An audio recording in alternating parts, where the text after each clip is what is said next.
హైదరాబాద్ జిల్లా జూబ్లీహిల్స్ నియోజకవర్గం బోరబండలో ఘనంగా అమరవీరుల సంస్మరణ దినోత్సవం. ఈ కార్యక్రమానికి ముఖ్య అతిథిగా హాజరైన ఎంఆర్పీఎస్ యువసేన అధ్యక్షులు మంచాల యాదగిరి, హైదరాబాద్ అధ్యక్షులు భీం మాదిగ శంకరన్న, బాచుపల్లి యాదగిరి, మేడ్చల్ జిల్లా అధ్యక్షులు కోహిల్ రాజర్, పత్తిగౌడ్, శ్రీను, మల్లేష్ పాల్గొని అమరవీరులకు ఘనంగా నివాళులర్పించారు.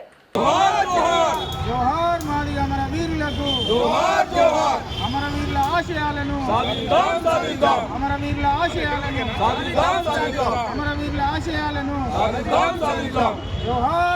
అమరవీరులకు జై మాదిగ జై మాదిగ మేడి పాపన్న గారి నాయకత్వం మేడి పాపన్న గారి నాయకత్వం. ఈరోజు బోరబండ బస్ స్టాప్ దగ్గర అమరవీరులకు మాదిగ మృతవీరులకు ఈరోజు ఘనంగా నివాళులు అర్పించడం జరిగింది. 30 సంవత్సరాల సుదీర్ఘ పోరాటంలో మరి మాదిగల ఏబిసిడి వర్గీకరణ కోసం మరి సురేందర్ కావచ్చు, మహేష్ కావచ్చు, రామగర్ కావచ్చు, ఇట్లా ఇక్కడ ఎంతోమంది ప్రాణ త్యాగాలు చేస్తే ఇవాళ ఏబిసిడి వర్గీకరణ సాధించుకున్నాము. అలాంటి మాదిగ అమరవీరులను ఇలా తలుచుకుంటూ అలా ఆత్మ పవిత్ర శాంతి కలగాలని అలా ఆత్మకు ఈరోజు మన బోరబండ చౌరస్తాలో, హైదరాబాద్ జిల్లా బోరబండ చౌరస్తాలో ఘనంగా నివాళులు అర్పించడం జరిగింది. అలాంటి మాదిగల ఎంతోమంది మాదిగలకే కాకుండా ఈ సమాజంలో బడుగు బలహీన వర్గాలకు సేవ చేసినటువంటి మన మాదిగ మృతవీరులకు మనము నివాళులు అర్పించడం జరిగింది. అలాంటి ప్రాణ త్యాగాలు చేసినటువంటి మన బిడ్డలను మనం స్మరించుకోవాలి. వాళ్ళ హక్కుల సాధన కోసమై వాళ్ళ ఏదైతే ఆశయం కోసం చనిపోయారో ఆ ఆశయం నెరవేరింది.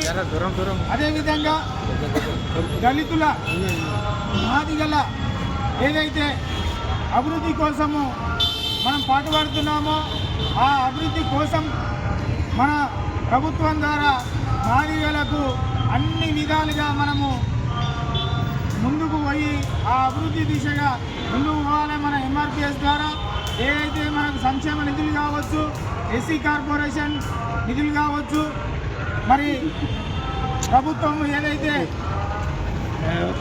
రేవంత్ రెడ్డి గారు అంబేద్కర్ అవేర్నెస్ స్కీమ్ కింద 12 లక్షలు ఏదైతే ఇస్తున్నారో అది కూడా మన రేవంత్ రెడ్డి గారు తక్షణమే ప్రకటించాలని చెప్పి కూడా మేము డిమాండ్ చేస్తూ ఉన్నాము. అదేవిధంగా ఎస్సీలకు 3 ఎకరాల భూమి ఎక్కడ ఉంటే అక్కడ 3 ఎకరాల భూమి నిరుపేదలైనటువంటి ఎస్సీలకు 3 ఎకరాల భూమిని కేటాయించవలసిందిగా రేవంత్ ప్రభుత్వాన్ని కానీ మేము డిమాండ్ చేస్తూ ఉన్నాము. అదేవిధంగా మరి లిఫ్ట్యాడ్ భూములు ఉన్నాయి. ఆ లిఫ్ట్యాడ్ భూములు అన్యక్రాంతం కాకుండా మరి దళితులకు ఇచ్చినటువంటి లిఫ్ట్యాడ్ భూములను దానికి ప్రభుత్వము నిధులు కేటాయించి మరి మాదిగలకు, దళితులకు అందరికీ దాంట్లో జీవనోపాధి కోసము కేటాయించవలసిందిగా కోరుతూ ఉన్నాము. అదేవిధంగా ఏదైతే దళితులకు విద్యా వ్యవస్థలో వాళ్లకు 25% ఫ్రీ ఎడ్యుకేషన్ ఇవ్వవలసిందిగా మేము డిమాండ్ చేస్తూ ఉన్నాం. అదేవిధంగా మన దళితులకు ఈ ఎస్సీ కార్పొరేషన్ నిధులు 12,000 కోట్ల రూపాయలను కూడా కేటాయించవలసిందిగా మేము ప్రభుత్వాన్ని కోరుతూ ఉన్నాము. ఇలాంటి సంక్షేమ పథకాలను మాకు దళితులకు కేటాయించి ఆదుకోవాలని చెప్పి కూడా మేము రేవంత్ రెడ్డి గారి ప్రభుత్వాన్ని కోరుతూ ఉన్నాము, డిమాండ్ చేస్తూ ఉన్నాము అని చెప్పి కూడా ఈ సందర్భంగా కోరుతూ ఉన్నాము. అదేవిధంగా ఇందులో భాగంగా ఎస్సీ సంక్షేమ పథకాల సాధనకై రేపు జరగబోయే కలెక్టర్ ఆఫీసుల దగ్గర ధర్నా చేసి కలెక్టర్ గారికి అన్ని తెలంగాణ రాష్ట్ర వ్యాప్తంగా 33 జిల్లాలలో మరి కలెక్టర్లకు మెమోరాండం ఇవ్వవలసిందిగా కూడా ఈ నెల 9వ తారీఖున అన్ని జిల్లా కేంద్రాలలో కలెక్టర్లకు మెమోరాండం ఇవ్వాలని చెప్పి కూడా మరి కోరుతా ఉన్నాము. అదేవిధంగా ఈ నెల 28 తారీఖు నాడు ఇందిరా పార్కులో జరిగే మహాధర్నా